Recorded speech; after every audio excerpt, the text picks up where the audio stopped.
from New Jersey, it's the SNL Nerds, a show where two comics from New Jersey nerd out about Saturday Night Live. I'm your co-host, Darren Patterson. And I'm your co-host, John Trumbull. John Trumbull, we did it! Season 51 premiere! We're here! We're not queer, but we're here, so get used to that. Yes.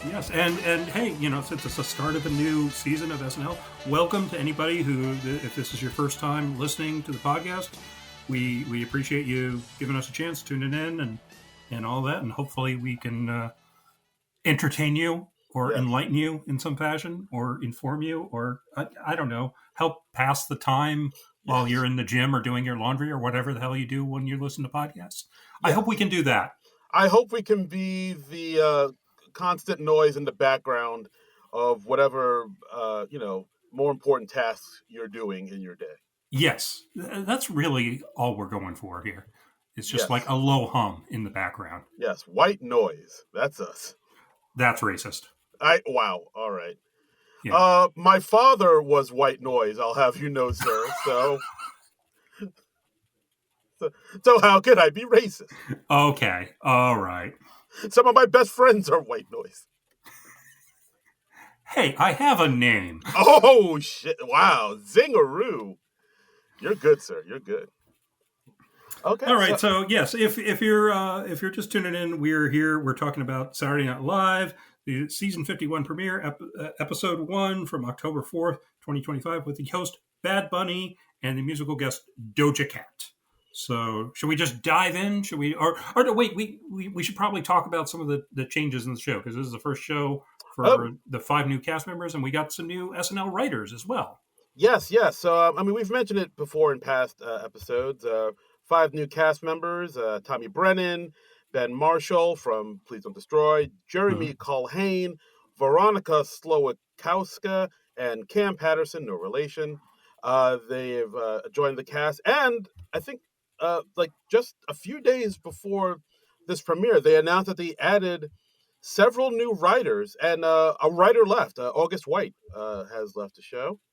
And so we have a few new writers. We have Joe Sunday, who is one of the new faces in Just for Laughs.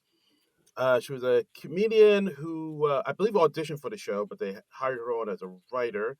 We have Jack Bensinger, who's a comedian and a writer who works a lot with Sarah Sherman, and he toured as her opener for a number of years. Nice. Yeah, well, she was touring this summer, I know, so... Yeah. That's cool.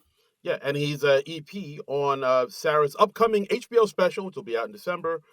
Sarah Squirm, Live and in the Flesh. I find it so fascinating how she's like Sarah Sherman on SNL, but the rest of her comedy career, she's still sticking with the Sarah Squirm.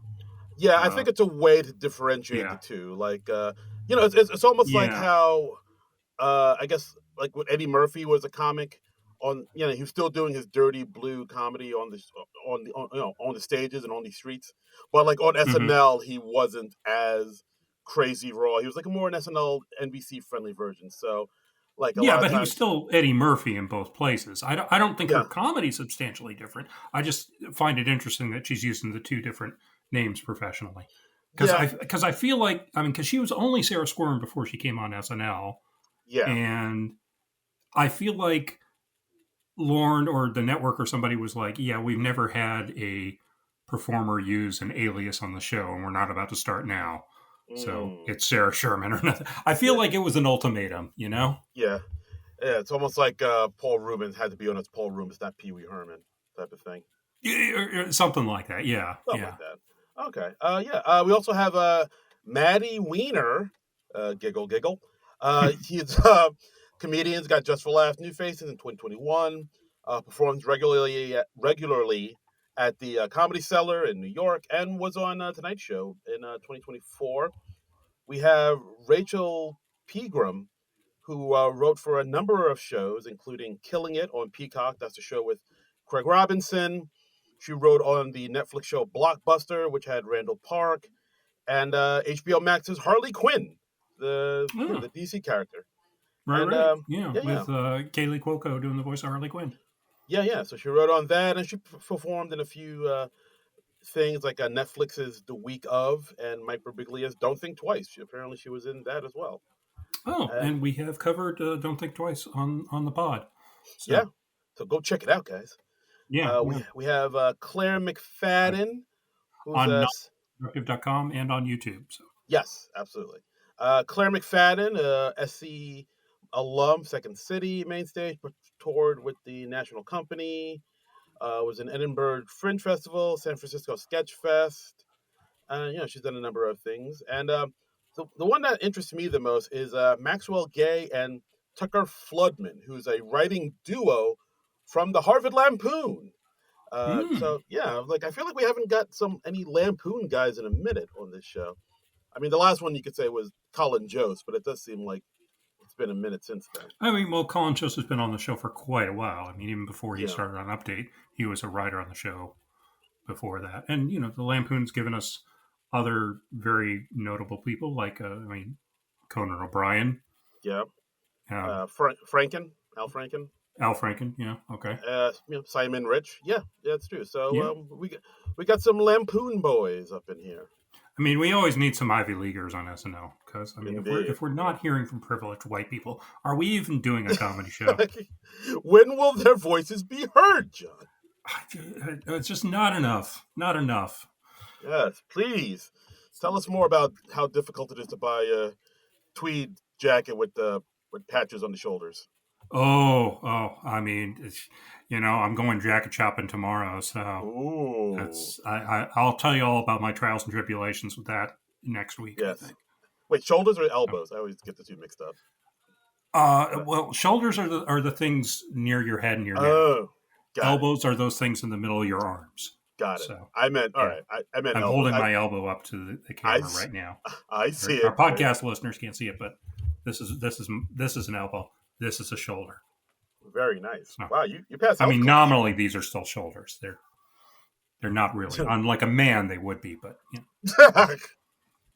Wow, wow. So yeah, those are the new writers, and yeah. So let's just dive into the show.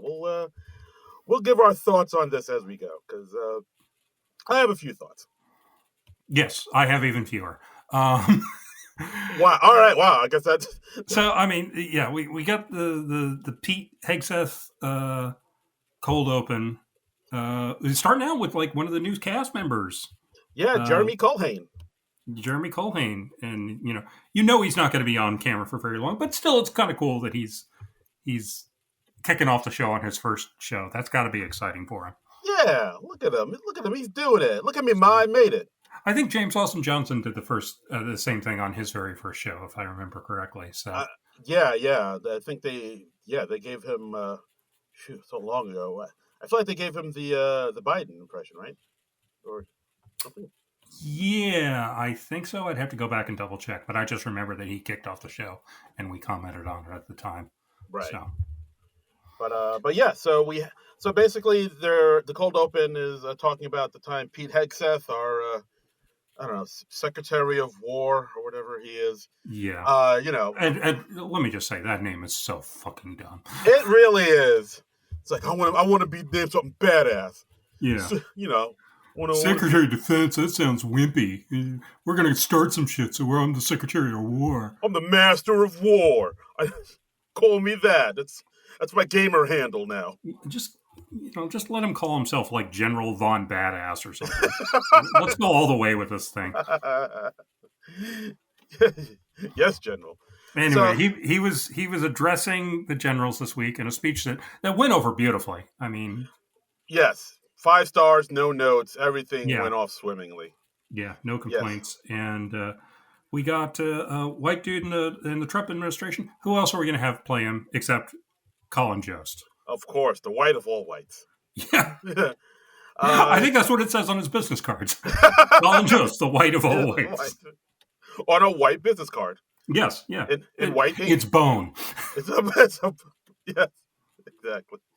Yeah. So Colin Jost comes in and does some acting. I felt like there's like the most non-Colin Jost behind the weekend update segment we've This seen in a this minute. was like a really nice performance by Jost. I think I thought he did a really nice job with it. He doesn't act on the show much, but when he does a nice job. I mean, I think he knows his lane. Yeah. So, and he knows how he comes off. I'm not going to Yeah. say that's what he is. I'm saying that he knows how he looks and how he can come off. So he steers into that, and I think that's a good call from him. Yeah, he's Yeah. aware. He has Mm-hmm. He has self-awareness, and I respect that. He was wearing a remarkably tight suit. Yeah, just Like it's one of those suits that's so tight. It's like, how can you fucking breathe in that thing, man? he really wants people to know that he's been working out. Yeah, I don't know if that was specifically parroting Hegseth or if that was just like a Joe's costume department thing. But I was just like, that is a tight suit. Yeah, that thing was painted on him, baby. Yeah. But he's like, talking about, he's saying like, hey, our military is gay as hell. And I'm going to remake it so that we have hot, shredded, hairless men who are definitely not gay. Yeah, no fat chicks. If you're a fat dude, you better be funny as hell. And Yeah. just all the things that would be jokes in in a in a right and just world, but this is actual reality. He did. Yeah. The dude said things pretty similar to this in like It's IRL. As the it's kids say. it's so tough to parody reality when reality is so absurd and so stupid to begin with. Yeah. And speaking of absurd and stupid, we have James Austin Johnson coming in as Trump to interrupt, because why should SNL use a new idea for a cold open? It's only the season premiere. Yeah. The big shakeup is here, guys. The big shakeup. We're going back to the same cold open we did 87 times last season. Yeah.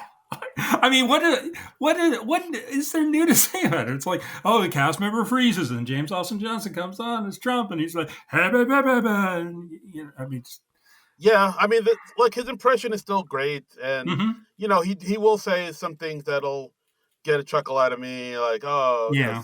like SNL 51 should have called it at 50, so sad to see something get so old and confused yet still demand your undivided attention.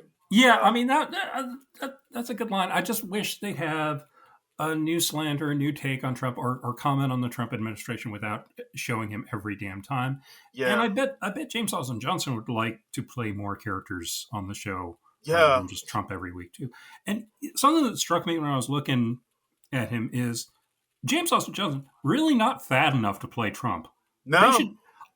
If it were up to me, I would put him in like a Jabba the Hutt style fat suit. Like, let's like really exaggerate him. Let's have his necktie go down to his knees. Let's exaggerate him to the point of absurdity, yes, and just like really go after the guy. Really get under his skin, because he's watching this stuff, and it drives him up the wall. So let's go all the way with this thing.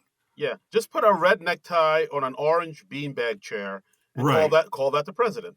Yeah, have James JAJ like just dub in the voice, or just show footage of Jabba the Hutt, or put him in an extensive fat suit. He does it at the top of the show. We could do a thing, and Yeah, we could do an extensive makeup thing at the top of the show. I'm assuming, because I know all the intimate details of how SNL is put together. you do. Yeah, and like maybe keep him out of the first sketch or the monologue, so he has time to get out of that, and so he can play other stuff. But we could do that. They could do that. Like, I want to see them just go harder and go, just do more. Just like up it, plus it up. Yeah, I mean, they had like a couple of jokes I thought went a little Mm-hmm. kind of like when he brought up the Riyadh Comedy Festival, which is Yeah. a big deal in the comedy circles. Yeah. And If like, if you don't know about that, that's like this comedy festival that they did in Saudi Arabia, and a lot of big names in comedy went and did that. Like Louis C.K. was there, Jessica Curzon was there, Kevin Hart was there, Dave Chappelle was there, uh, Sam Morrill was there. Pete Davidson, SNL's Pete own. Davidson was there, yeah, an SNL person. So, and like some of them I was very disappointed by. Some of them I was just like, yeah, that tracks. That's about right. And some people are like, I've never heard of them, so I have no opinion. I have no idea if that's disappointing for them or not. But Yeah. And yeah, anyway, JJ, as Trump was saying, like, yeah, we love the Saudis because they like to we love the Saudis because they love the Saudis journalists in half. And I got groans from the audience, like, Jesus Christ. Yeah, that's that's a tough thing to make a joke out of. It is. It's like, ooh. And I'm not like one for clutching pearls and whatnot. But yeah, even I was like, I don't know about that one. yeah. It's But we briefly had Mikey as Brendan Carr. yeah, Basically just doing a walk on thing. coming out to Somebody's Watching Me by the great Rockwell. Mm-hmm. Yep. Yeah, and then we have Trump thanking the SNL crew for their votes, telling them the crew to keep an eye on Marcelo. It's, I mean, I don't know. I feel like at this point I kind of said it all to say because They're it not really is doing the anything same. new here, so Yeah, I feel like I mean, it's tough to find anything new to say about it because we've seen this many times before. It doesn't bode well for the season or the episode in general that they don't have a fresh idea for their first sketch back for season 51. yeah, it definitely didn't get me in the mood to get. It didn't pump Yeah, me up for the rest of the episode. I was like, I was not pumped up. I was not Hans and Franz. they did not Um, pump you up.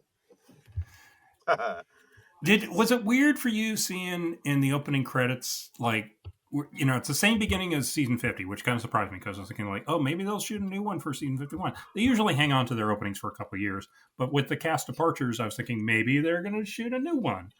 But Yeah, we're seeing the same one. It's just Heidi and Ego and Longfellow are no longer in it. and Emil. Yeah, I thought they would And have shot. Emil, yeah, Yeah, I thought they would have shot a new one too, but I was actually kind of surprised that they didn't. They yeah. just I guess they just edited around it and edited in the new Yeah, which guys. is kind of a shame because like the season 51 opening, directed by our friend Mike Diva, uh, it flowed so well because it really flowed from one cast member's introduction into the next, Yeah, and I love it. And so I kind of hate to see it broken up the way it is. yeah, Like you're seeing like Sarah driving the bus, but we don't see Ego on top of the double decker bus before that. So it's just like, yeah, oh, yeah. okay, It's a little ramshackle, but it still yeah. looks beautiful. But yeah, it's Yeah. Oh, yeah. No, it is still gorgeous to look at, and I'm glad that we have a variation of it for season 51 because it's far and away like my favorite SNL opening now. um, yeah, I would say so. I think before that, I was really a fan of the black and white one in the '80s, like with Mm-hmm. Dennis Miller and Dana Carvey. I don't know, like something That was about very the. arty. Yeah, I like Yeah, that. I got a kick out of that. But yeah, I think this one might edge it out slightly. Yeah, yeah. But This kind of quickly became my favorite. for sure. Uh, monologue, monologue, Bad Bunny monologue. monologue. He comes out. He's talking about it's his second time hosting. He says Marcelo is nervous because Lauren has a new favorite Latino. Haha. Uh, and we got uh, John Hamm in a cameo as Juan Yamon. Juan Hamon. Juan Hamon. See, And yeah, we see him in like footage at Bad Bunny shows. We see like John Hamm just kind of partying up, living his best life. And then because it's SNL, and I assume John Hamm lives within a short distance from the studio, he's in the audience and wearing the same yeah, outfit, wearing a bucket hat and a Hawaiian shirt, and just yep, yeah. living the life. Bucket hats John surrounded by Hamm, I beautiful. mean, Yeah, yeah, that guy's just got to have. He's got it going on. just bucket hat, orange sunglasses, surrounded by beautiful women. That's Mm-hmm. that's the high life, my friend. He's married, isn't he? Isn't he a married He dude? he is, yes. I believe he just Okay. got married recently. Oh, just recently. Okay, I didn't know if he was Uh, like one of those people who's been with his wife forever or what. I no, don't. I know so little about John Hamm's personal life. I think he did have a girlfriend, or like a long term girlfriend, but then they broke up, and then he got married to some woman. Some rando. He's just like, hey, you're kind of cute. Here's a ring. You come over here. You. Yeah. Hi, I'm John Hamm. Yes, I accept. I wasn't proposing, but okay. Yeah, and then he goes on to say, talking about the Super Bowl and how happy he is Yeah. about it. It seems like Because everybody's happy he's about it. been recently announced to do the halftime show, and of course the Fox News people are up in arms about it. Yeah, because we can't have some foreigner doing his Latino musicalins in our American footballs. Yeah, first of all, Puerto Rico is part of the United States. Thank you. Uh, Secondly, he's But an incredibly popular musician. And yeah, yeah, thirdly, lots of non-U.S. citizens have done Super Bowl halftime shows. yeah. Ever Rihanna's hear of from the fucking Rolling Stones? yes, Rolling Stones. Rihanna, she's from Barbados. It's Yeah, been exactly. done, Hasn't but Paul McCartney done the halftime show? Surely he has, right? he must have. Yeah, He's like the most popular musician in the world yeah. in the history of our lifetimes. But he did a cute thing with where they had a cut together all the Fox News hosts and they were all saying Bad Bunny is my favorite musician and Mm, he should be the next president. yeah. Just that sort of cutting together. Like you remember that Simpsons episode where Homer was accused of harassing the babysitter? You know, the Oh sweet yeah. candy. Yes. Yeah, Oh it's like yes. that. It's like, It's like all roads lead back to the Simpsons. no, Mr. Simpson, don't come at me with that. Oh, classic Simpsons. I love it. But then he talks. He gives a part of his speech, his monologue, totally in Spanish, He does. and Yes. he does. And I found out, somebody translated it. So he says in español, I'm very excited to be doing the Super Bowl, and I know that people all around the world who love my music are also happy, uh, especially all the Latinos and Latinas across the world and here in the United States. All those who have worked to open, and all those who have worked to open doors. It's more than an achievement for myself; it's an achievement for all of us. It shows our footprint and our contribution to this country that no one will ever be able to take away or erase. So Oh, just like that's nice. yeah, Yeah, just like that's really nice. general. When I was watching the replay on Peacock, the subtitles just said "foreign talk" down Oh below, shit! Are you? which which I feel that was wrong. Um, I don't know if you're joking or not. I hope. I am joking. I am joking. But Oh, like thank God. usually whenever I'm watching like a DVD or a Blu-ray, and a lot of times I have subtitles on. Um, it usually just goes like speaking foreign language, even Yeah. when it's like something really simple, like when they're speaking French and it's like we, it's just like speaking foreign language. What could that mean? Yeah, Ah. but I liked how when Bad Bunny finished that, he was like, "Yeah, and if you don't know what I just said, you have 4 months to learn." So Oh, tell him, son. snap. Bam. Bad Bunny. So yeah, did you like the monologue? I thought it was okay. Charming. He's charming Yeah, enough. I mean, I think this is like the second time I believe he said he hosted the show, and This is the second time he's hosted. Yeah, although yeah, he's had like I think the cameos here and there. He was in the 50th briefly. I guess I should like put my cards on the table early on. I didn't think he was a very good host the first time around.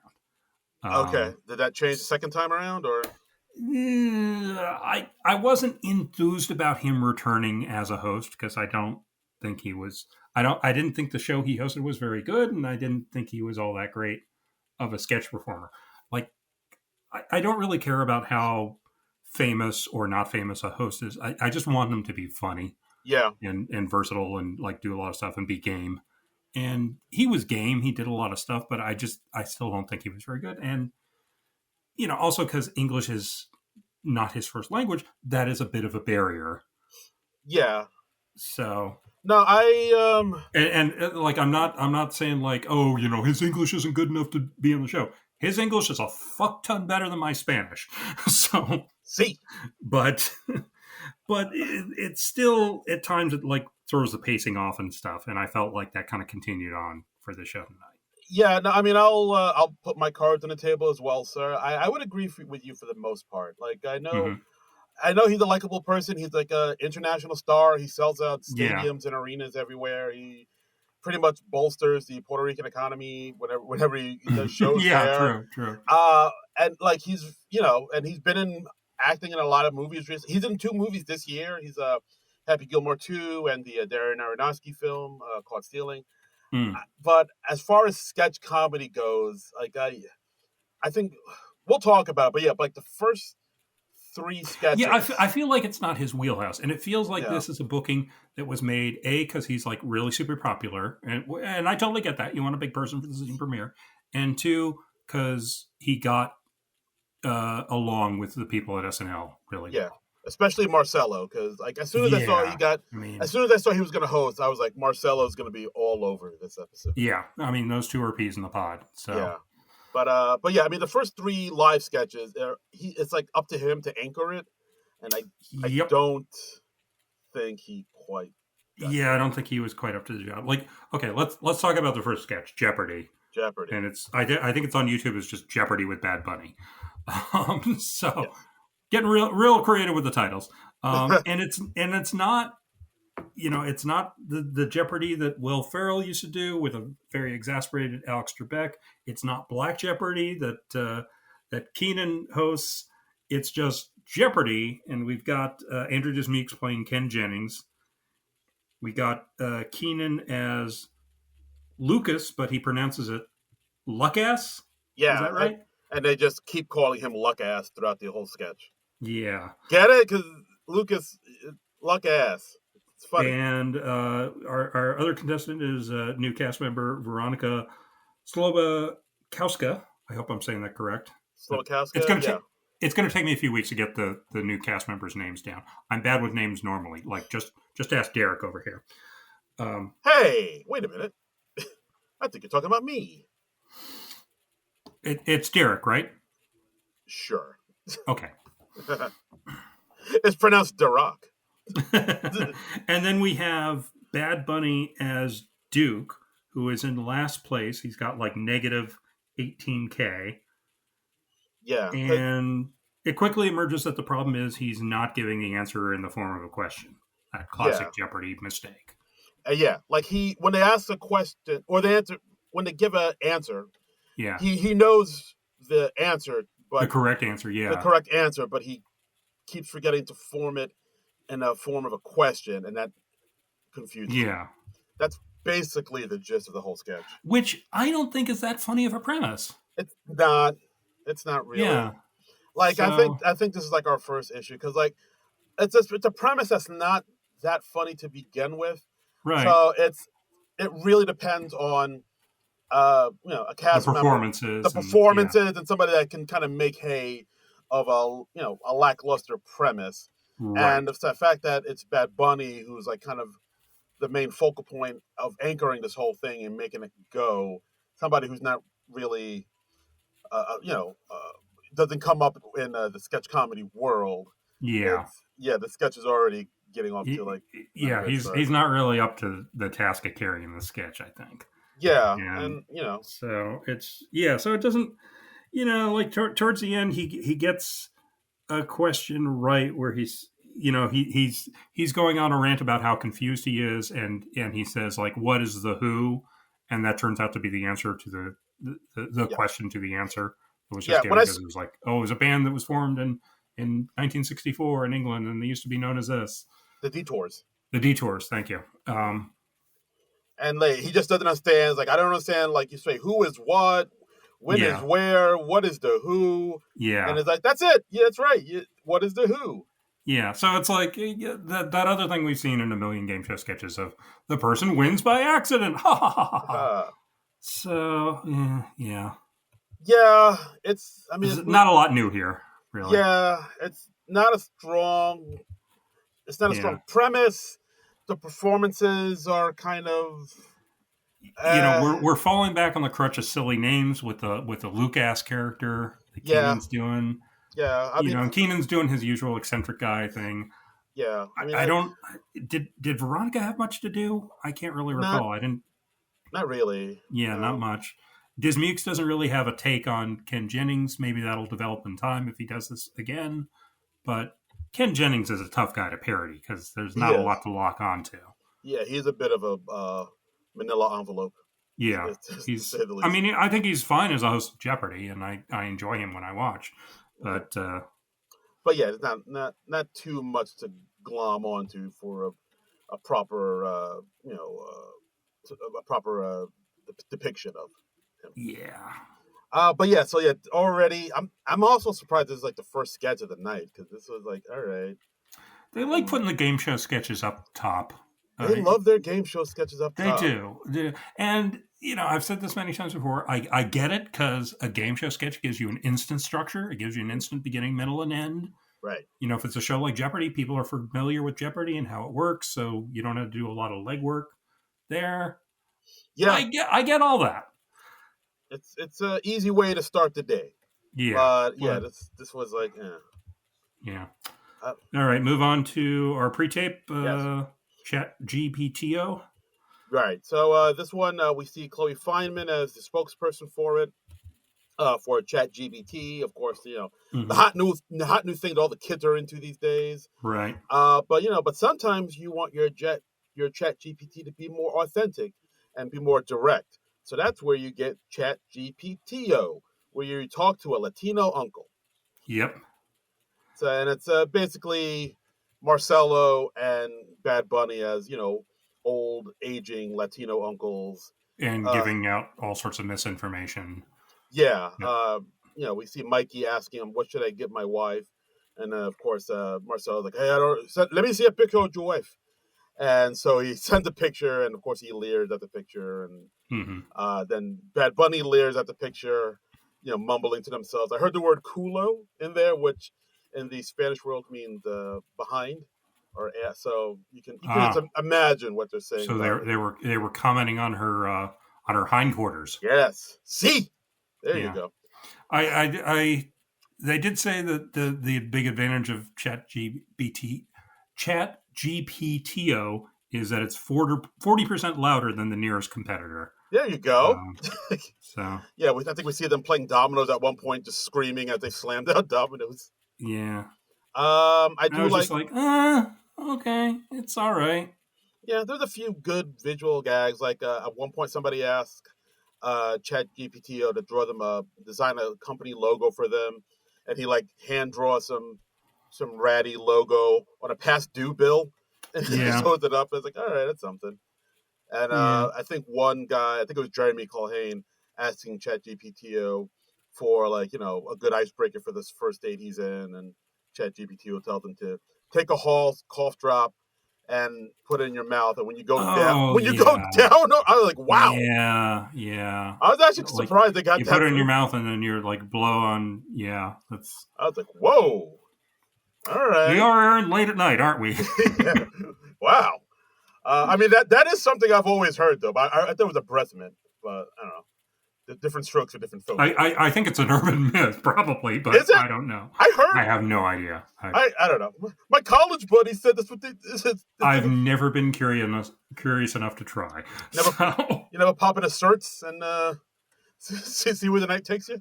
who knows? Yeah, just I do. Mentos and a Diet Coke, and Mm, then go nuts. yeah, the fresh maker. Yeah. Uh, So yeah, I was not too excited about this. I was just like, oh, okay, well, this is what we're gonna get a lot of. yeah. You I know? mean the Chat GPTO, play on words. Uh, yeah, I mean, it kind of reminded me of. You remember from the Steve Carell episode with the GPS, but it's voiced by like drag queens, the GPS. No, I Okay, do not very remember good. that at Okay, all. so you made me say GPS for nothing. Oh, I see. I did. Yes, Son of a bitch. this was my clever trap Yeah, to get me but canceled. damn it. Oh. But it's one of those things like once you think of the name, it's like all the Hmm. jokes are just kind of in the Oh name, and yeah, you don't okay. So really. like they came up with the name and then they wrote the sketch around the name. I see what you're saying. Yeah, that's what just kind of feel that they came up with Chat GPTO, and it's like, oh, that's Yeah, kind of funny, and then they just kind of, yeah. and also it's like, Here are some wacky things my uncle used to say. Yeah. yeah, it's just what Latino. I don't know. It also seems we also see sort of Marcelo leaning on the over the top Latino character that he's kind of.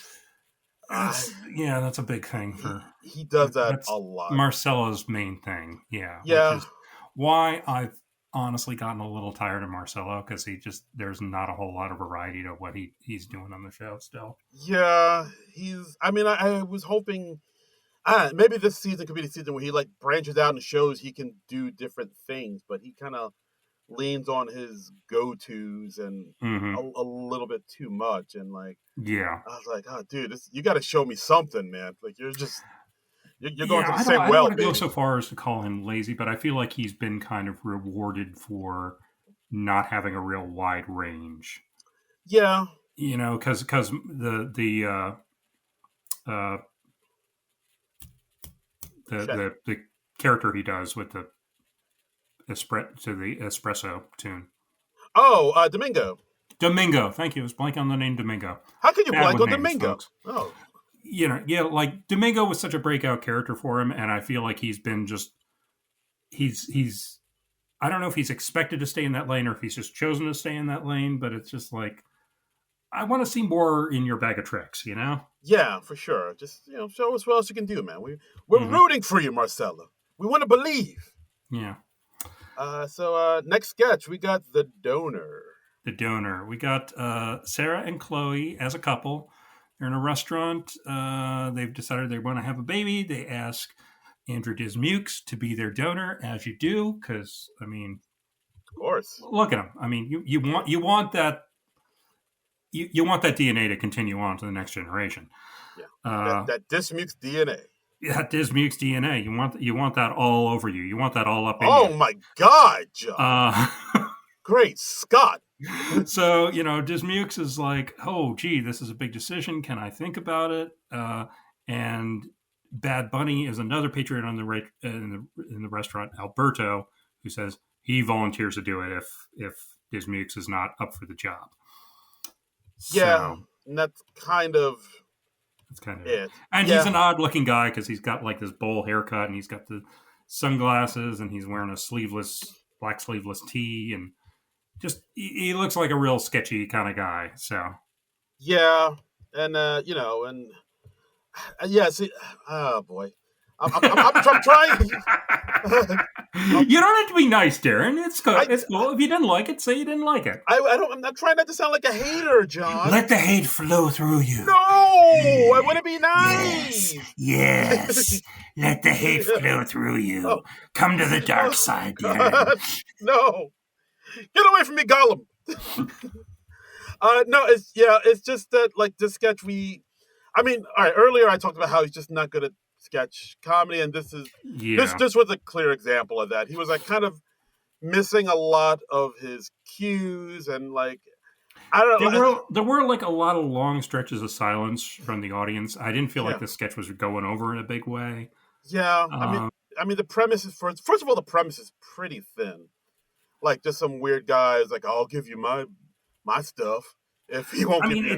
It's a sketch premise that's really predicated on the performances. Yeah, again, it's another sketch with a very thin premise, so the performers really got to elevate it. Yeah, and they didn't quite do it, and I don't know. There's just like a lot of times when he was trying to deliver his lines or hit the marks, hit the beats. He's just like a shade or two off. Yeah, and it throws the rhythm off. I feel like that happened a few times. No, it absolutely did. You can feel the energy kind of dip down whenever he was talking, and he wasn't really because he was like trying to figure it out live in mid sketch, trying to figure And I was like, dude, this is what rehearsals are for. Come on, my guy. We got to pick it up. I mean, he is a professional performer, but this is not the type of performance that he does. So you do have to grade him on a bit of a curve, but still. Yeah. Still, I mean, we've seen musicians come on and just like kill it. I mean, Justin Timberlake is probably the classic example of that. Ariana Grande, I thought was really good. Ariana Grande, she was really good. I mean, there are others. Yeah. I can't recall their names right now, but there are others. And the rest. The Professor and Marianne. They both did wonderful jobs in SNL. Remember when the Professor hosted? He was great. Yeah. Russell Johnson. Gone too soon. R.I.P. But yeah, like this, so the sketch basically ends with, Dismukes consulting his fiance and saying that they'll be happy to be. He steps out for like 2 minutes and then he comes back and he's like, "Yeah, my fiance's cool with it. I'll do it." Yeah. Oh, and also in that time we get Keenan as another one of his quirky characters saying, "Well, if he doesn't want to do it, I'll do it." And like So we see both Bunny and Keenan as two oddball, eccentric characters. Both offering their stuff. Right. Well, I mean, and the joke with Keenan's character is he is apparently a gay man. He's like, "Yeah, I'll take it." Well, Oh yeah, I'll take his stuff if you two. Yeah, I'll take his stuff. If you two don't want his stuff. Yeah. And so then Chloe and Sarah and Dismukes leave, and we Yeah, see and Bunny. they're like the voices of reason. They're like, no, we're not going to do this. You two are total strangers. We're not going to do this because it's weird and it's creepy and Yep. all this. And then finally we have Marcelo come in as Bad Bunny's long lost son in a parody of the Sopranos ending. Because when Bad Bunny introduced himself, he was like, "Little about me. I love the ending of the Sopranos. I thought it was perfect." And Right. yeah, And he mentioned that so they could have this ending where they play mm-hmm. "Don't Stop Believing," and Marcelo comes in dressed as Bad Bunny's character, and right. And then it abruptly cuts to black, just like the end of The Sopranos. Spoilers for The Sopranos, I guess. I guess You've had like something like 10 years to it's learn been that. it's been decades. Yeah, If you haven't seen it by now, you were never gonna watch it. this is true. Yeah, But yeah, The Donor, pretty weak. yeah. Pretty weak. I'm trying not to sound like a dick. I swear. I'm trying to be Look, nice. if we didn't like it, we didn't like it. We got to be upfront about that. That's true. That's we true. got to be truthful. We Otherwise we're like Jimmy Fallon people who are like, oh my God, this is so great. This is the funniest thing ever. Oh my God, oh my God, oh my God, oh my God. And yeah, I don't want to be that. Yeah, he's like a golden retriever. We're not golden retrievers. We are not. We are not. We're somewhat temperamental other breeds of dogs. I don't know what breed of dog I would be offhand. Maybe a sheepdog, I'd say for you. A sheepdog? Well, it's a lot of hair. Oh, yeah. Yeah, I don't know. Bulldog, because you have a bulldog maybe medical conditions, and I have like seem aggressive at first, but very loving once you get to know me. Yeah, yeah. And I don't know what kind of dog. Maybe a boxer or something. I don't know. I see you sort of like whatever breed Rolf was on the Muppet Show. Oh hell yeah, that's what's up. I see you as like a Rolf type dog, whatever breed that might be. Just playing the piano and tickling the ivories. You're a Muppet dog, I guess what I'm saying. Yeah. I'll take it. Okay. All right. And next we got K-pop Demon Hunters. Okay. So before we start with this, are you familiar at all with K-pop Demon Hunters? I have heard of K-pop Demon Hunters. I know it is a thing. I know it is a popular thing at the moment. I know it's like in the zeitgeist. Okay. It is not a thing I've watched. I don't think it is a thing that is targeted towards me. And that's fine. Not every bit of entertainment has to be for me. Okay. All right. So what about you? What's your familiarity with K-pop Demon Hunters? Yeah, because I was just wondering if this is something you'd heard of or you knew about. So this is something I had heard about over the summer. So my wife and I decided to watch it because she's really been into like K-dramas and whatnot. Oh, okay. And so you have a base level of familiarity that I did not. Yeah. And then we watched it, and it's really we enjoyed it.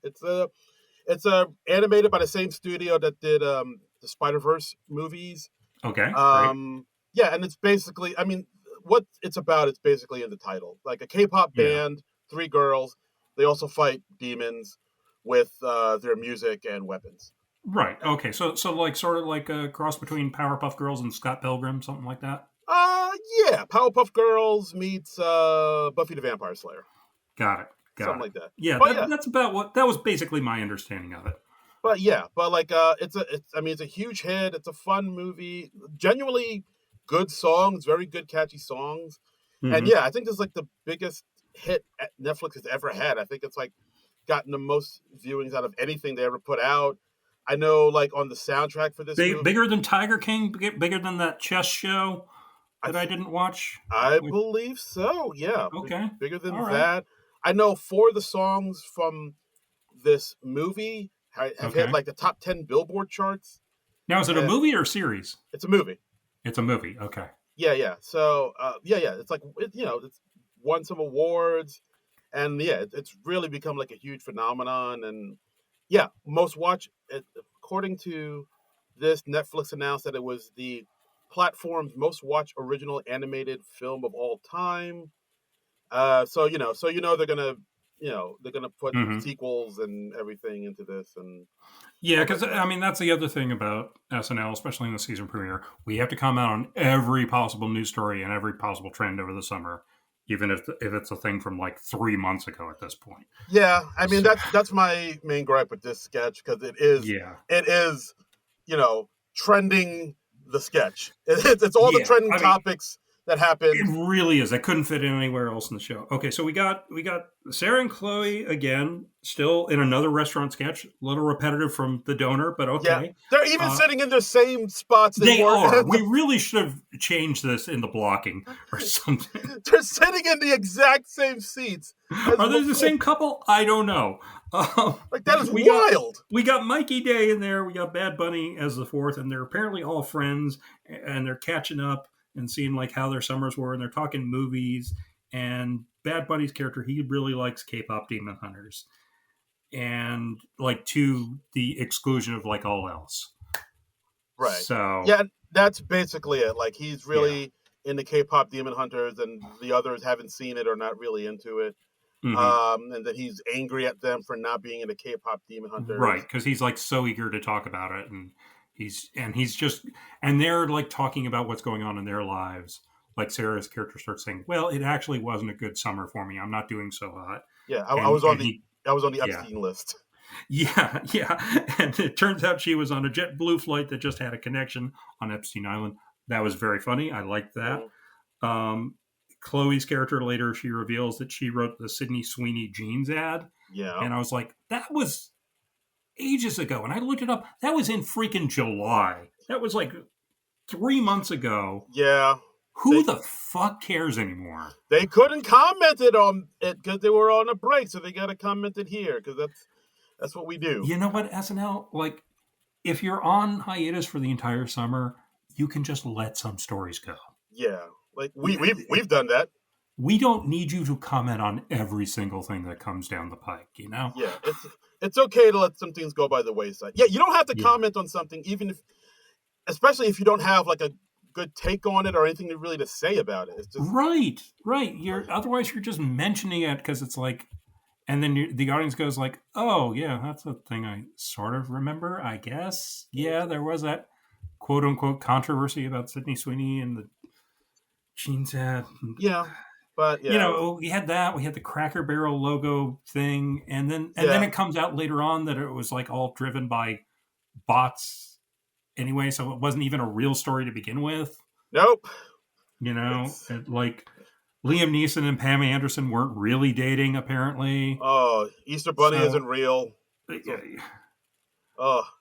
don't know. We just are in this weird cycle. We always get outraged over this fake stuff, and heinous real stuff is happening that we don't get outraged enough by. Yeah, no, you're very. It's very true. Like, it's exhausting. And then this had a weak ending too, where actually we had the real band or the real voices. Yes, of K-pop Demon Hunters. Yeah, the real Huntress, because Bad Bunny's character is like daydreaming about the band singing the song. So, we see the actual singers of the K-pop Demon Hunters sing their big hit songs. And then we see Bowen come out as one of the Saja boys, who sings another song that's in the K-pop Demon Hunters. See, this is the type of sketch I think it only really works if you are familiar with or if you're a fan of K-pop Demon Hunters. Yeah, and I'm not really. I was just like, oh, okay. It reminded me when you remember when Gangnam Style was a big thing and they had Psy make a cameo.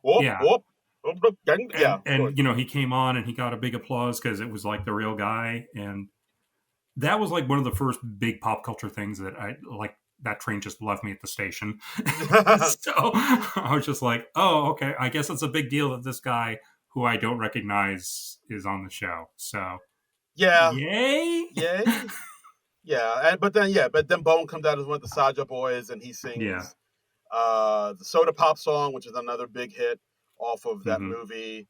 And then it finds out Sarah's actually a demon, so they need to fight her. And then she's drilling pile, and Sarah, regular Sarah scorn stuff. And what? There's a hideous makeup effect? I'm in. You son of a bitch, I'm in. So then to fight her, they have the singers come out from backstage and they sing a song, and everybody sings and dances, because that's how you end a sketch. This was a sketch I really felt like Bad Bunny had a very halting delivery in this sketch in particular. And Yeah. I feel like that killed all the momentum. Yeah.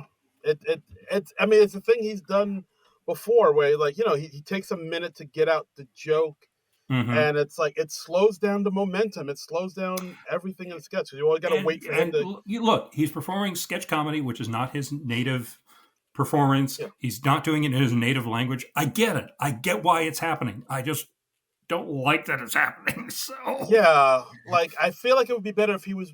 I mean, there is one sketch that'll come on later where I feel like he was a little bit better, and that's because he wasn't the focus of it. He was like more of the straight man, and somebody else was kind of taking the wheel. But we'll get there. Yeah, they let him drive a lot of sketches. They really did. As like he can't, maybe was not the best choice. He can't drive, baby. He can't do this, and sit in the passenger seat. Yeah, it's okay. Treat it like an Uber. We'll get you home. Yeah. But yeah, this sketch I feel like it's just gonna age like milk. It's just like a whole bunch of things that are happening in the zeitgeist that's happening in the moment, and then like maybe like a couple months from now, people will be like, "Oh yeah, I remember that happened." Yeah. Like you said, this is gonna age like milk. Yeah. So, so 3 for 3 in the way of sketches. Not great.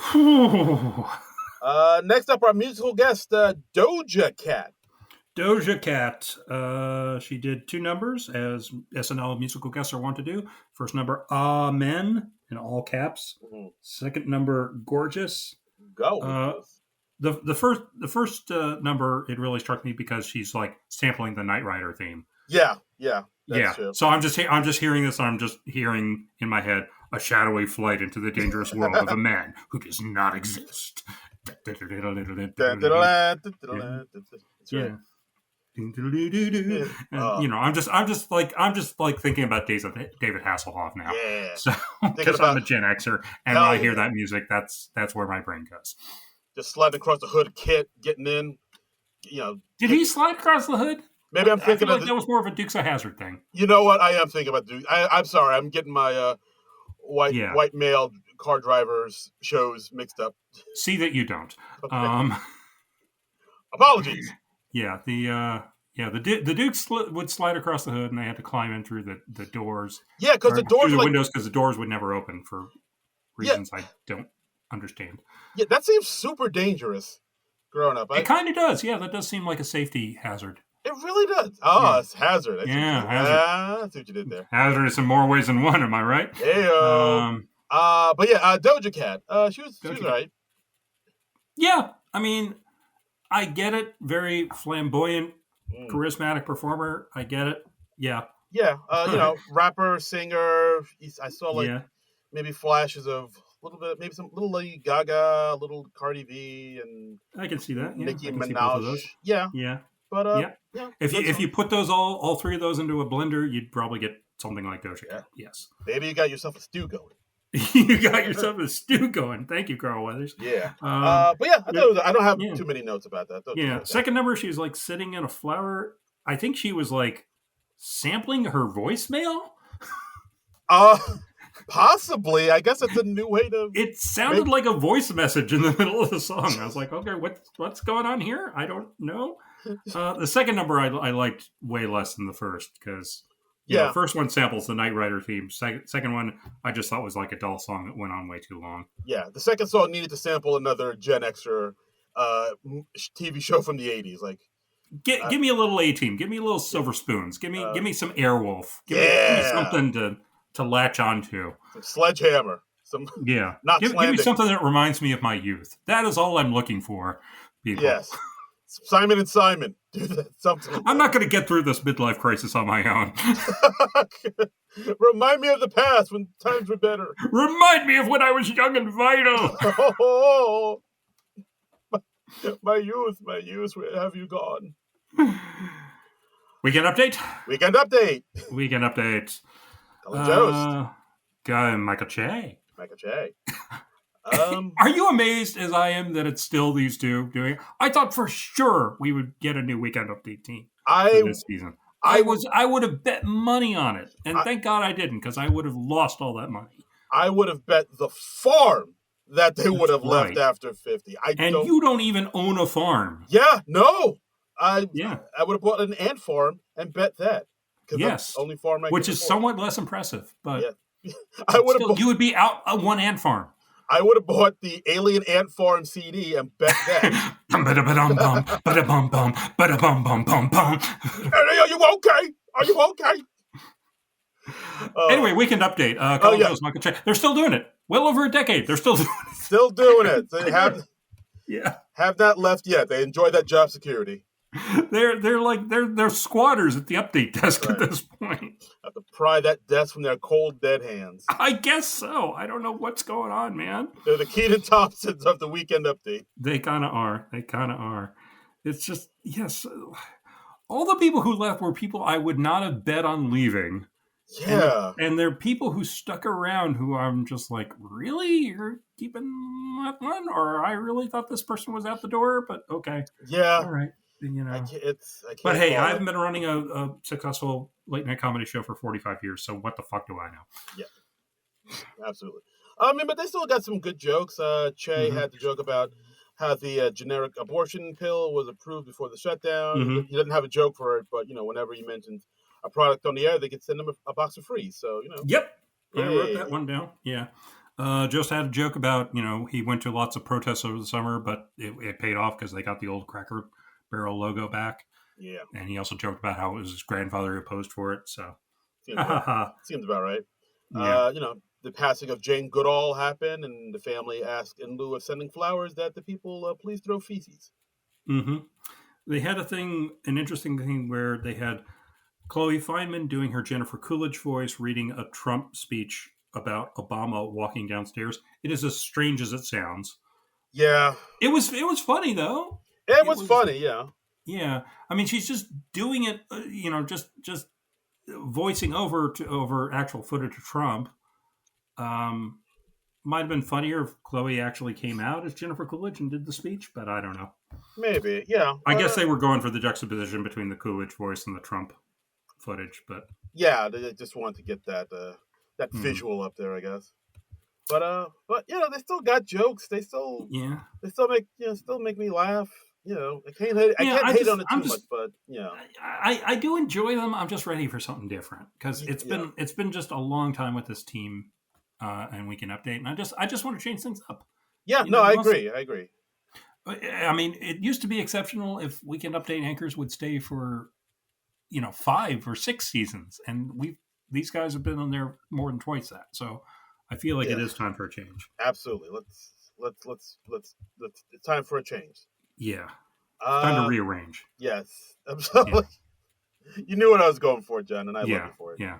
You'll look around and do it. I don't remember the lyrics of that Brady Bunch song. It's okay. Yeah.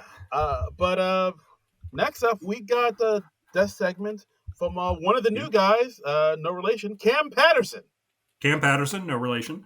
Talking about Diddy, because Sean Combs was sentenced this week to, what was it, like 50 years? Something like that? No, I thought it was like 4 years. Oh, no, wait. Yeah, it was only a few months, right? 50 months, right? It's like 4 years. Yeah, he got off super light.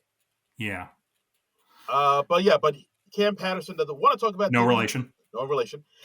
Cam doesn't want to talk about Diddy. He wants to know when can he say the N-word?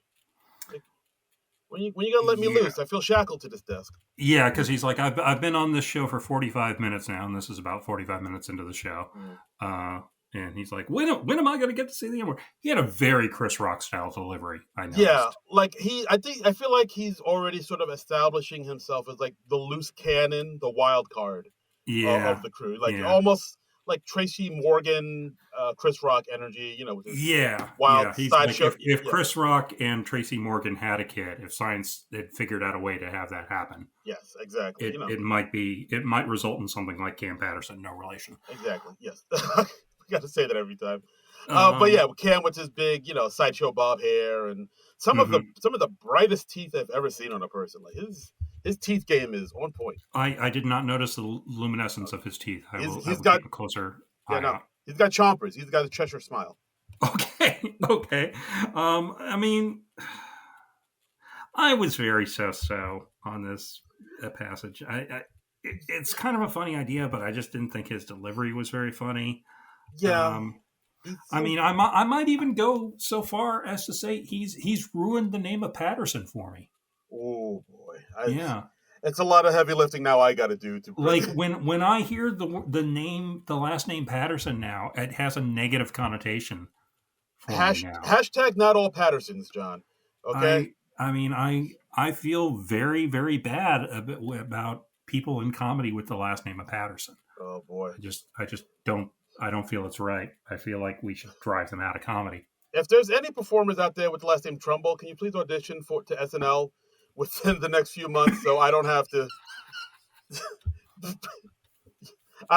do all the heavy lifting and lift my good name at the muck. So I don't know. Are you looking more forward to more from Cam Patterson? No relation. Not necessarily. Like he seemed a little stiff, maybe a little nervous doing this. He did. He definitely did have those first show jitters. Yeah, nervous energy. Like at one point, So, he stumbled over his lines a little bit here and there. Yeah. Which is everybody nervous does. Mhm. I kind of get a good sense of the person he's trying to be, like, the wild card. It's like, oh, I'm gonna say the N word. I'm crazy, but he's not. He hasn't really won me over.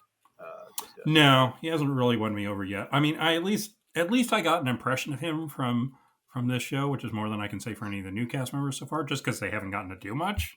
Yeah, Tommy Brennan, I know he was in a Chat GPTO sketch, and I think he was. If you say so. Okay. I swear he was in it. I saw him. All right. I take your word for it. I trust you. Yeah. Jeremy Culhane. Yeah, I got no. Yeah, I mean, he was in the cold open. Yeah, and Veronica. Yeah, no real.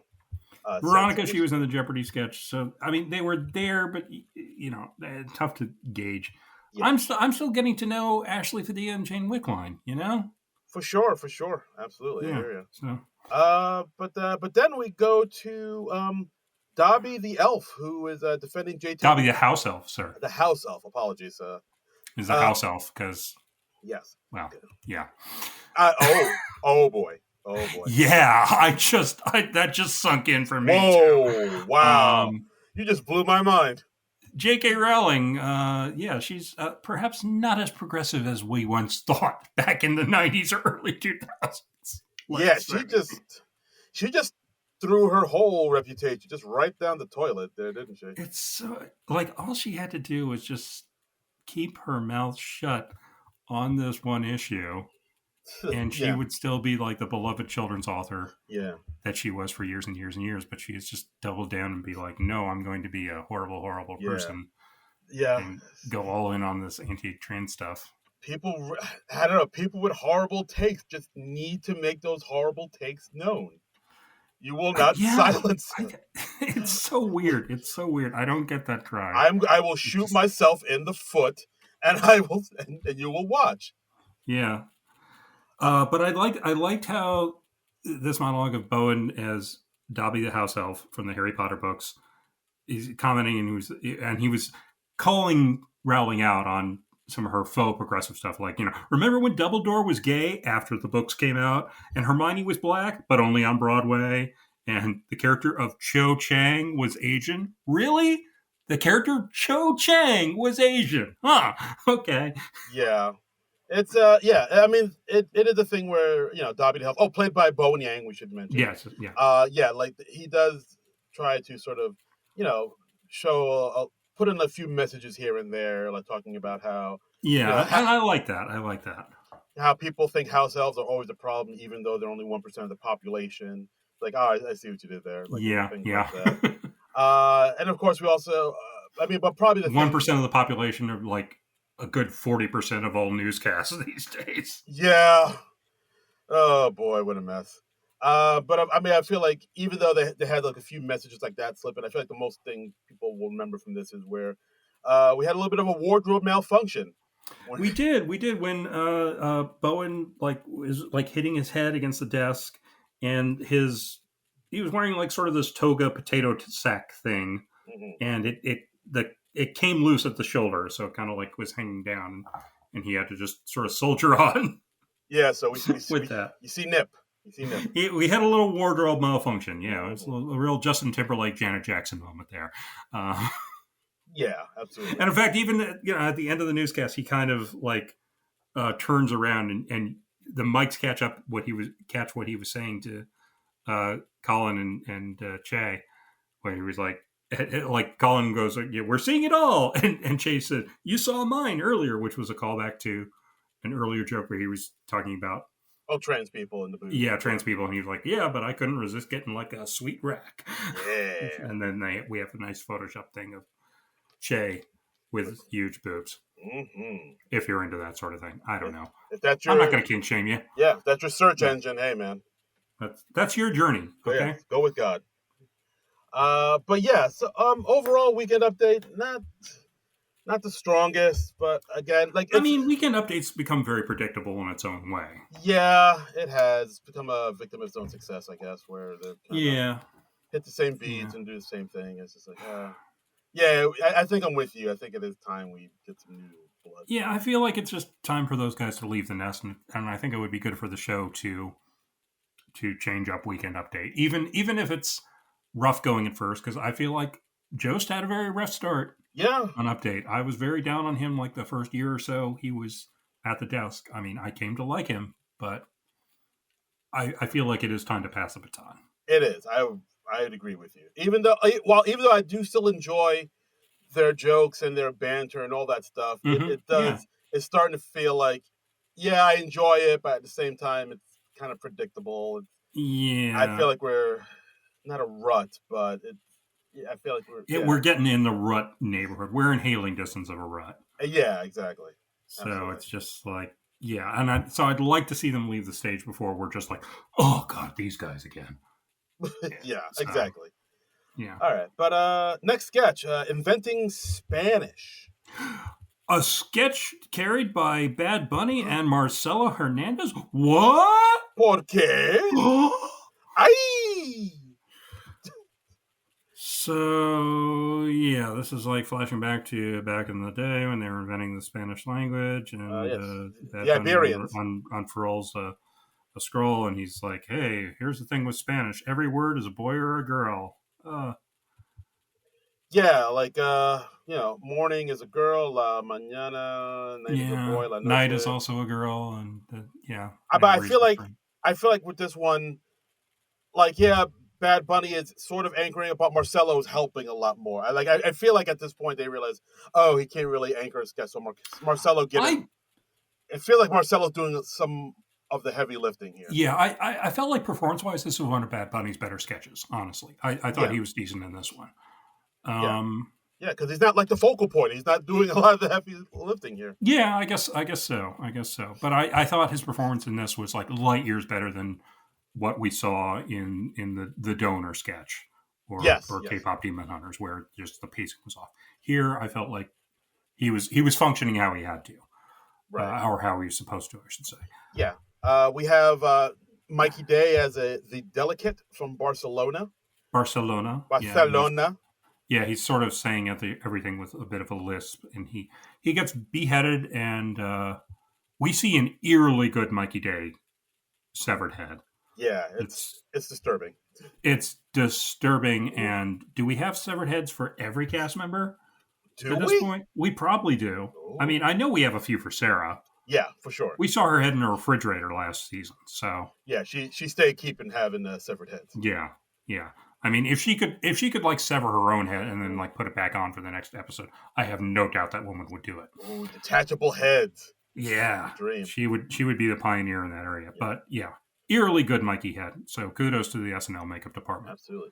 And then we get one of the most random cameos I think we might have ever had on a show. Benicio del Toro comes out and. Benicio del Toro comes out, and I was like, oh, that's why we had the gratuitous mention of one battle after another earlier in the show. Yeah. Got it. Okay. Got it. There we go.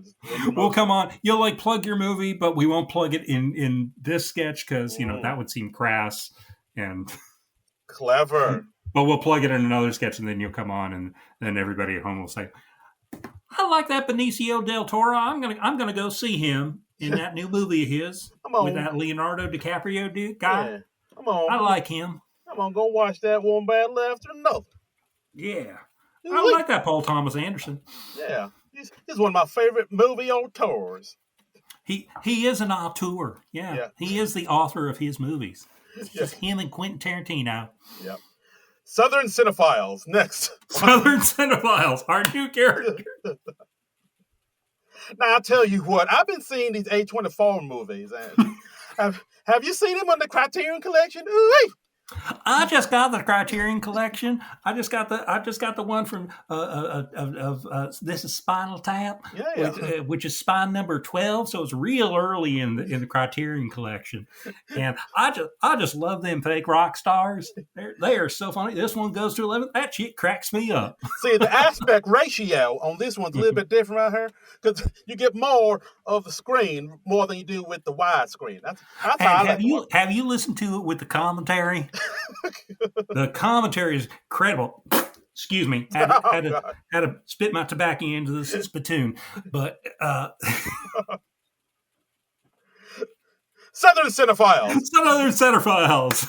Bam, we did it. The new recurring character on the SNL Nerds. That's right. Oh, you think because they have Southern accent they can't be cultured in the world of cinema? That's on you. That's your prejudice right there. Yeah, that's all I'm saying. Yeah. The hell are we talking about? Oh yeah, this sketch. Yeah, it's a. Yeah, we just went on a tangent that was more entertaining to me than this sketch. We did it. Yeah. But yeah, then the sketch kind of ends, and this again another pretty weak sketch, I thought. Yeah, it's trying. I think I read this in Dennis Perkins' review of the episode over on Late Nighter, which you should all read, by the way.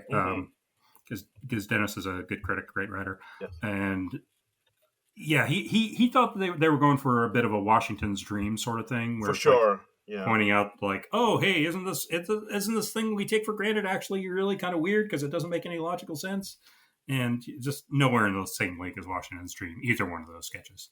Yeah, like in Spanish things are named either boys' names or have masculine. Things or feminine. Yeah. It's like, all right, I know that's a thing. That's an observation, yes. Is it interesting enough for an entire sketch? Not really, no. No. It's more of like, oh, okay, yeah. That's like okay, yeah. Yeah, you're right. Okay. That's mildly interesting. I see what y'all were doing there.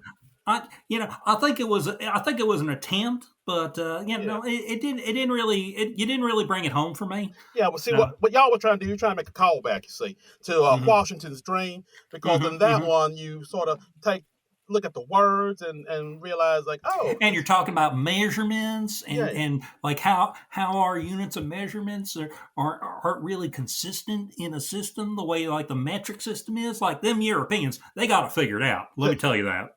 Yeah, I see. Like your comedy is sort of it's a little bit derivative, if y'all don't mind me saying. Yeah. A little bit of Jim Downey and of course Franklin and Davis. What we can go into the weeds about that all live long day. Yeah. Southern Cinephiles has become like the Southern comedy geeks. Yes, they do it all. They do it all. They're very perceptive. Absolutely. Next. Parent-teacher conference. Yeah, this one was written by Allison Gates, Ali Levitan, and Kent Sublette. Okay. So we got Marcelo. He's a young boy. He's in trouble. He's in trouble at school. He's got his teacher, played by Mikey. We got the principal. Dismukes. Sorry. We got Ashley Padilla as his principal. Nice to see her showcased in the sketch. Hope she gets more opportunities now that the female cast is a little bit thinner this season. So love to see Ashley stepping up in the sketch. She's the principal. They call in his parent, played by Bad Bunny. Ashley falls in love with Bad Bunny as soon as he enters. She's just like, oh, she is smitten. Yeah. She's just overcome. Like as soon as he steps in, she says, oh, hi. And she says, hi. Right. He says hello, and she laughs uncontrollably. Yeah. Wow. I mean, she's just the sheer sexual magnetism. Like good idea for a sketch because it brings him in. It uses his charisma and his handsomeness and all that, which he has in abundant supply. But it lets the performers carry the sketch. Yes, this was the sketch I was talking about, where like he's more the straight man, Mm-hmm. and Ashley is the one anchoring it, and she's This is 100% Ashley's sketch, yeah, and she knocks it out of the park. yeah. I really like her performance in this. She's like she's adept, and Mm-hmm. she's I don't know. It was a really good performance. You can see Mm-hmm. she's like kind of knows how to do expressive things with her face. Yeah. At the moment where she asks him, "Is there a Mrs. Seymour?" Because Yeah. Bad Bunny's character's last name is Seymour, and he's like, "Oh no, she left us," and she goes, "Oh, bitch," Yeah. and he said, "No, actually, she died." Yeah, And she turns on a dime. It's great. I feel like the pacing of the sketch, it's all over the place. yeah, But I thought Padilla's performance, Ashley's performance, was enough to really rescue this. So if I had to pick a sketch of the night, I feel like it's a pretty weak lot, but this would be my pick for sketch of the night, I would say. I would agree as well. Like, I really like her performance in this. I feel like she needs once she's in a better written sketch, then I really think we're going to see her cook. Because like she was able to take this sketch. Well, like when she gets a recurring character, she can sink her teeth into. Yeah, I mean she's a like future star material, I think. Yes, absolutely. But yeah, this is like one of the sketches where Bad Bunny takes the back seat. Ashley drives it. She has such an expressive face. Like she does. Yeah. Like when Bad Bunny's character's like, no, our wife, she died. Then she waits a beat, and then she goes, oh, well, then the bitch is I. Like just that, yeah. And she like really sells and it. I like when she's like pulling out the disturbing sketches that Marcelo's character made, and because she's like into his dad, she's like excusing them all, and they're like things like, oh, here's a drawing of him cutting my head off with a chainsaw. Here he's beating me with a bat, but that's okay. He's really doing this inoffensive thing. Yeah, yeah. But yeah, like honestly, I think we should be calling that kid's parents in, because that his drawing skills are just like way out of proportion with his age. That's like a 6 to 8 year old's drawing. Yeah, that's the more disturbing thing. Like, you still draw like this? Yeah, you should put him in a remedial class. Yeah. That's how he's drawing. Yeah, dude, you're like in high school. Why are you drawing like this? Yeah, I'm just like, this is off. Yeah, where'd you get crayons? Yeah, exactly. Everybody's using pens and paint.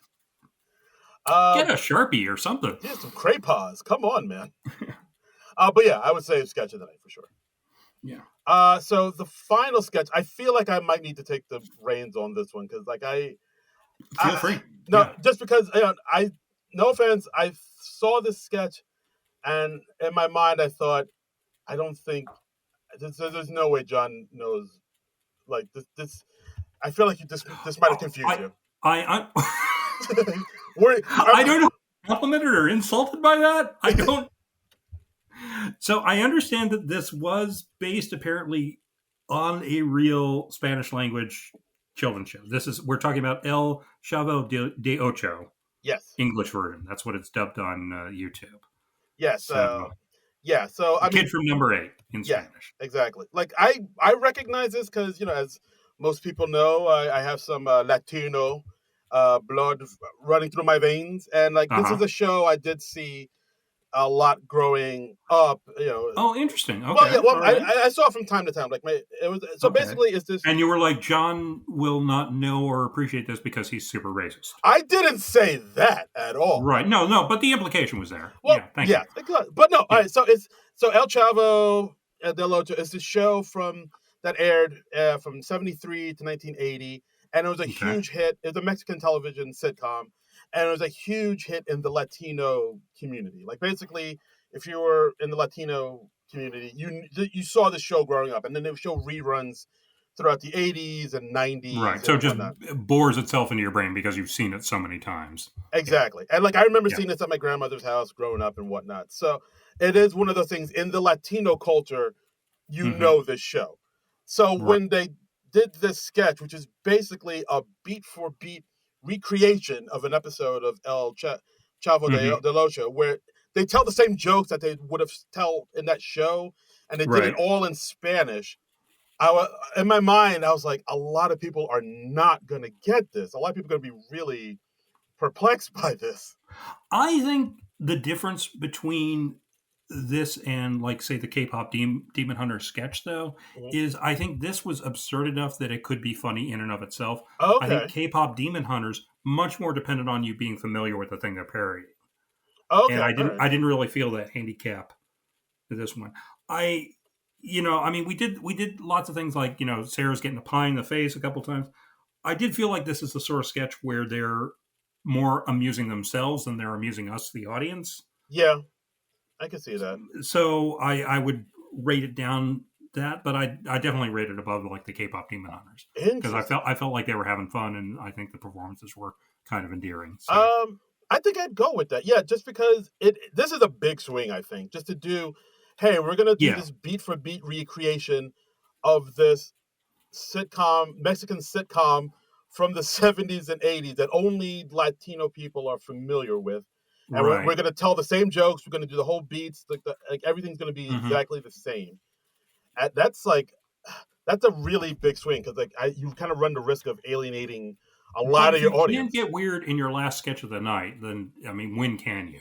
Fair enough. So Yeah, no, fair yeah, enough. I was just afraid that, like the sketch would like a lot of people would feel alienated by it. Like when a sketch that they've done, the Sabado Gigante sketch, the hmm game show sketch, they still had the hapless American the in the confused white person. yeah, Yeah, so like that I'm acted sorry, like yeah, Paul Rudd or Nate Bargatze. I'm sorry, I don't speak Spanish. exactly, and that would What's act going on? yeah, Huh? What? yeah, exactly, and that would act as like the audience's like way into the sketch.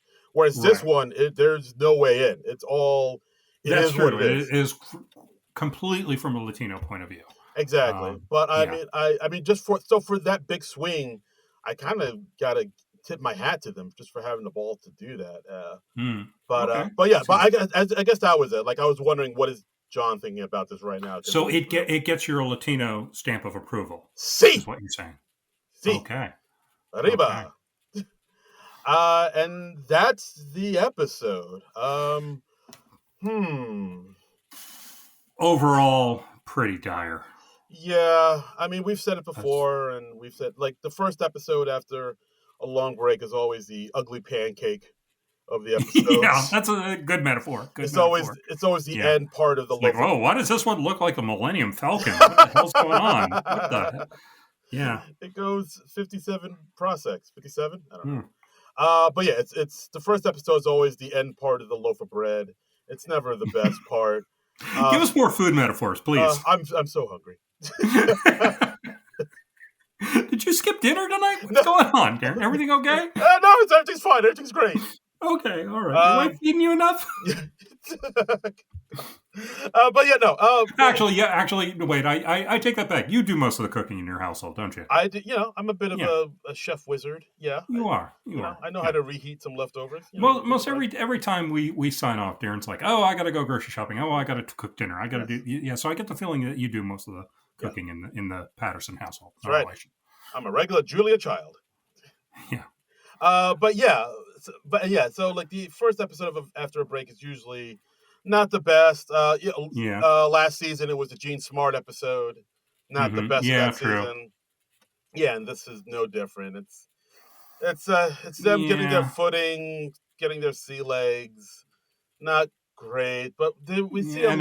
and it's not the greatest choice of host, honestly. So Yeah, yeah. Honestly, the only thing that really kind of sparked something in me is Padilla's performance. I was like, oh, that's cool. yeah, There we yeah, go. that was the highlight of the show for me. Did you notice that like we only saw Jane Wickline during the Good Nights, and I don't think Ben Marshall popped up anywhere before the Good Nights either. Ben Marshall. Oh no, he was in that Chat GPTO. Uh, Oh, okay. and he was in the Inventing Spanish. He was the executioner that chopped off Oh, okay, but Mikey's head. Jane Wickline was just Jane wasn't there. No, Jane was. yeah, she was like pictured on a milk carton in Yes. her little sketch, I think. Have you seen me? So Yes. I am honestly amazed that Jane Wickline escaped the axe of I am. over the summer. Yeah, I mean, a lot of people have theories. They Yeah. say she's. I hear the word nepo baby being tossed about. But I don't know, and I think they've also said she has. Is she a nepo lady? I think she. I don't know. I gotta look I more mean, I into knew it. she was like big on YouTube or TikTok or whichever it Yeah, was. she has a big following on the TikTok, so maybe that's why they kept her around, or I don't know. Who Yeah, knows why? but does she have notable parents? I believe so. I think I mentioned like one of her parents was a writer or something. I mean, I know that Oh, doesn't. I mean, writer doesn't okay. mean that much, but uh, I didn't know this, or I'd forgotten this. here we go. Okay. Bu- bu- bu- bu- Featured cast member. Her mother is Marcy Hardart, a pediatrician who previously worked as an assistant to SNL creator and producer Lauren Michaels, Oh, and as a manager at MTV. Her father is Matt Wickline, a former writer for Late Night with David Letterman and In Living Color. mm. Okay, yeah, so Nepo baby. Yeah, there it is. I mean, her mom worked as an assistant to Lauren Michaels, which I did not realize. Yeah, So, that's okay. there it is. Okay. There it is. Welcome to the harsh Yeah. realities, people. Okay. But All right. hey, what do our listeners think? What do our fans think? Let's go to the blue sky. Let's get into this. Let's get into this. Yeah, we got comments. You know, people. It's a season premiere. People have opinions. Yeah. Let's see. We got Nick at Nick Store with 2 R's at bluesky.social. The first 3 live sketches all seem to be, here's the joke. The sketches will write themselves. They didn't. Ooh. The gender sketch was a Washington Dream sketch without the delivery of Nate. Mm-hmm. Good point. Yeah, Nate Bargatze's sketch delivery put the Washington Dream sketch into the stratosphere. Also, with less female cast members, let's see more Ashley. Yay! Here's to bumpy starts. Yeah, yeah. I mean, people have said that like now there's only 2 females in the main cast, and the other 3 are feature players. Are feature players, yes, and that's not the best look. You can see it too, like especially since Ego, who's like the lone African American cast member, leaves the show, and it's as white as Salt Lake City now for the ladies. Yeah, and then we are like, hey, we got all 5 new people, and they're all white. Yay! Because it's still very much like the show is more diverse than it used to be, but it is still very much the default is, let's get all these white people. Oh, and then maybe some people from other backgrounds as well. Yeah, maybe. Yeah. If we have enough time. If we have room, you know. If Keenan doesn't want to do something that week. Exactly. If Keenan doesn't want to wear a wig and a dress, we'll find. Yeah, exactly. Our good friend Lee Hot the Lion saying, hey guys, happy first day of school. I feel that Bunny was better this time around than last. And the second half of the show was smoother. I already wasn't the biggest fan of Chloe, but now I'm still not. Ooh. Ouch. Yeah, a lot of people are cooling on Chloe, I've noticed. Okay. Overall, enjoyed it, unless you guys didn't. Love you guys. have the courage of your convictions. Yeah, don't let us sway you, sir. Don't be a weather vane. Don't let us dictate your reality. Yeah, don't be a weather vane to what we say. Love you guys, and here's to year 8 of the pod. Thank you. Woo! Thank you. Yay. We could have put like a kid through high school and college. Yeah, we could have. If either of us had kids, and if either of us could have afforded to send them to school. Yeah. But they could have flunked out by now. Yay! Yay! Hippie parade. Next up, we got Carmel Pretzlaw saying, I confess I haven't watched the full episode yet, but the sketch about making Spanish more difficult with girl and boy words was relatable. My Spanish-speaking bandmates loved it too. I hated the sketch where Bad Bunny plays the hot dad, who the teacher gets all foolish over. Predictable. Ooh, all right. And lastly, on Blue Sky. Oh no, wait, we have one more after this because it was a quote. Yes. But this in our comments, this Whistlerat says Colin Jost is a better Secretary of War than Hegseth. Ooh. Here. Yeah, not a high bar to clear, but okay. No, not at all. Bars on the floor. And then we got a message from Jeremy Diamond. No relation to Neil, I assume. Saying episode 1 in the wake of a huge cast and writers shakeup, and felt it every second. Sketches were discordant / abrupt endings, minimal use of the new cast, even Weekend Update was weak. And that Cam guy is a disaster waiting to happen. You mean Cam Patterson, no relation, right? No relation. I don't know him. I don't know him. He's denied him 3 times, people. Never seen him before in my life. Yeah. Never seen that sideshow bob-haired fella. You got any wigs at home, dear? I mean, why do you ask? Just asking. Just wondering. Okay. Just asking questions. People are saying Oh, stuff. people are saying I'm actually Cam Patterson in disguise. Is that what people are saying? You said it. I didn't. Like an alter ego? What do you no? I don't know what you're talking about. Because you've never seen I don't see you on Saturday nights. You've never seen Cam Patterson and me in the same room at the same time. This is true. All right. I don't know what you said. I know what to and I do wear glasses, much like Clark Kent, and Cam Patterson doesn't. So, yes. I'm just saying. Just saying. Connect the dots. Remove your glasses. Change your hairstyle. That's right. Do the words "kill Tony" mean anything to you? Not at all. Okay. Yes, I do work at the Daily Planet. That is another thing too. So. Oh well. Okay. I'm just saying. Just saying. Just asking questions. All right. So those are our thoughts on the season premiere of SNL. Not great. But hey, nowhere to go about. Next week we got Amy Poehler. We got a favorite alum coming back to host the show to show everybody how it's done. Hell yeah! We've got the first episode out of the way. We've shaken the rust off. Yes. Let's get down to business now. Let's have Amy Poehler in here just to show us how it's done. Fuck yeah! Show these young whippersnappers how to put on a goddamn show. Let's get some parks and recreation, good hang energy up in this bizacch. Hells yeah, motherfucker! Yeah. Amy Poehler came here to do sketches and take names and chew bubble gum and whoop ass. And she's all out of bubble gum. What else did I say? Needs a bit of a rewrite. That was the first draft. I found it a little wordy, honestly. Did you download? You maybe should download Final Draft and I think just run it through a second draft and just like take out every other word and then see if that's maybe a little more succinct. Yeah, maybe you get a little lost in the weeds with the hyperbole there and the sentence structure. Yeah, you might want to take run it by your writers group. See what they have to say. They have some valuable feedback sometimes. Southern Cinephiles. Sometimes Southern screenwriters. They do it all. They're cultured. Yeah. So anyway, who's the musical guest with Amy Poehler? I'm forgetting. Role model. I have no idea who that is, or if that's a Neither band do or one person. Yeah. If it's a robot, it's an AI program. I don't know what it is. It could be all those things and more. We don't know. We won't know until next Saturday. There's no way for us to find out. Nope. No way. No, but I honestly prefer like just discovering people on the show and not trying to do like a whole lot of research. Yeah. We'll see what we see. It'll be fun. Yeah, we'll see what we see. We're already watching the show and taking notes and watching some sketches twice. Yeah. That's enough homework. What more do you people want from us? Jeez. That's right. Good gravy. Right. You think we'll have another John Hamm cameo next week? No. He is buddies with Poehler. He is, but they got to space him out. They can't just have him on after they already. Can't have too much ham all at once. Too much ham's not good for the stomach, man.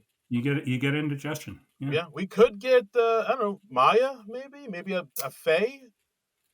Maybe. I honestly, I think I said this last week. Is I would love to just see Poehler fly solo. Yeah. I don't. I mean, it's always lovely to see Maya and Tina come back too, but I don't want them to steal Amy Poehler's spotlight. I think Amy Poehler can definitely carry a show on her own. So absolutely, some Poehler solo. I think that'd be fun. But yeah, either way, the prodigal daughter returns to SNL. Amy Poehler on the next. Gonna kill that fatted calf. Yes. Yeah. Slaughter it and drink its blood. Yeah. Yet another reason to have John Hamm on the show because we got the whole Hamm connection thing. I see what you did there. Yeah. Nice. Yeah. Very nice. Anyway, join us next week where we'll cover the ups and downs of Amy Poehler and Role Model. And that's the episode, guys. Thanks for listening to the podcast. As always, you can follow us on Blue Sky at SNL Nerds. You could donate to our Patreon at Non-Productive.com. And you can follow us. We got a YouTube page. You can listen to all of these beautiful, beautiful episodes on our YouTube page. So just go there to Non-Pro. And as always, Non-Productive.com on YouTube. Yes. It's got the entire archive of the podcast. Earlier in the episode, we mentioned our episode on Don't Think Twice, the movie.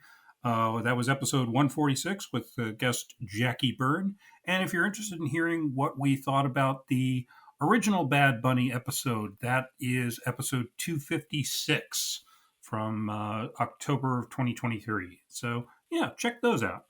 Yeah, and as always, you can follow me on all the social medias at Darren Credible. That's DARAN Credible. And you can follow me on all the socials at Trumbull Comic. That's TRUMBULL and the word comic. And yeah, check us out. We will be back next week with Amy Poehler and Role Model, and you'll get to hear everything we thought about that. I mean, will it be better than this week's episode? Will it be worse? Who knows? It's going to be better.